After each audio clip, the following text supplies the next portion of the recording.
এটা ঢাকা ময়মনসিংহ হাইওয়ে, এটা হচ্ছে 4 লেন এবং টোটালি ডিভাইডেড আলাদা।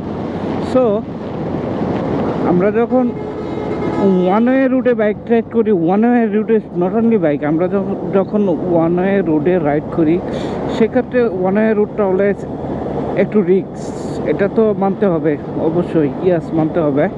মূলত দুই সাইডে কেন দাগ টানা হয়? দুই সাইডে দাগ টানার উদ্দেশ্য হচ্ছে এই, আপনি যখন রাত্রিবেলা রাইড করবেন, বিদ্যুতের আলো থাকতেও পারে নাও থাকতে পারে, সেই অন্ধকারে যখন আপনি রাইড করবেন তখন যে বাইকের বা গাড়ির যে আলো, সেই আলোতে আপনার ওই সাদা দাগগুলি, মানে ওই বাম পাশের এবং ডান পাশের একদম এই সাদা দাগগুলি লাইটের আলোর মাধ্যমে বোঝা যাবে যে রাস্তা কতটুকু আছে। আপনি যখন এই রাস্তা পার হয়ে বামে চলে যাবেন বা ডাইনে যখন চলে যাবেন, তখন দেখা গেছে দুই সাইড যখন অতিক্রম করবেন তখন দেখা গেছে তার মানে বুঝতে হবে যে আপনার রাস্তার বাইরে চলে যাচ্ছেন, আপনার বিপদ হতে পারে।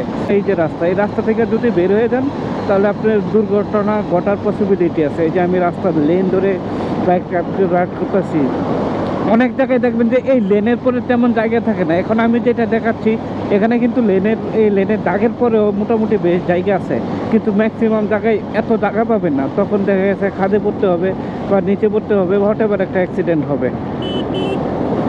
এজন্যই মূলত এই দুই পাশের দাগ কাটা, বাম পাশ এবং ডান পাশের এই লেনের কিন্তু কোনো ডট ডট নেই, একেবারে টানা, বিকজ অফ এটা ওভারটেক আপনার করা টোটালি নিষেধ, যার কারণে এটার মধ্যে কোনো ডট ডট নেই।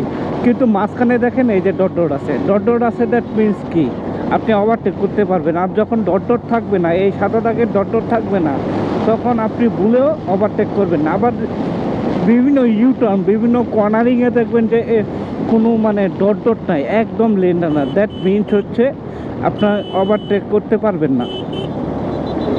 এগুলো আমাদের জানতে হবে, মানতে হবে, ওইভাবে বাইক রাইড করেন আর যাই করেন, টোটাল রাইডটা করতে হবে।